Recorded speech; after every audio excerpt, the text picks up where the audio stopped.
The Ayn Don Young Center at University Avenue in St. Paul, a place filled with joy on this Friday in June. Text messages from family and from friends and from all over Indian country saying we cannot believe it. This gathering was originally scheduled as a meeting about what to do after the Supreme Court strikes down the Indian Child Welfare Act.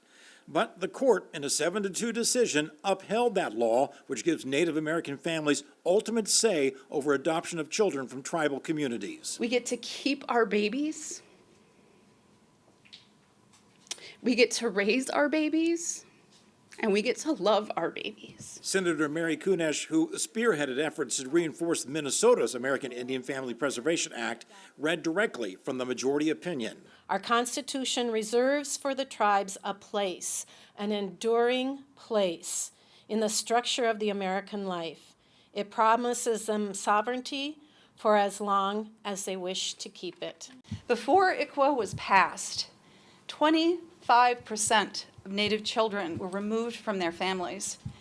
And I'm not even talking about the long and terrible and tragic legacy of the boarding school movement. Many draw a direct line between the boarding schools that were designed to remove Indigenous children from their culture and language and the current efforts to overturn ICWA. Our language is in our songs, our ceremonies, it's our sound, it's sacred to us, it's our medicine, it's in everything that we do.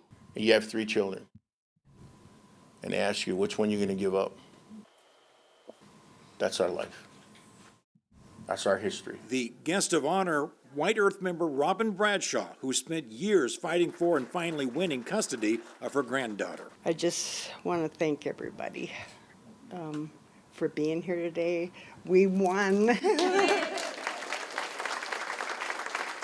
The people we heard from today say this ruling goes well beyond just upholding the child adoption and custody rights of Native people, but also strongly reinforces tribal sovereignty and the rights of self-determination for American Indian communities. I'm John Croman in St. Paul. Back to you.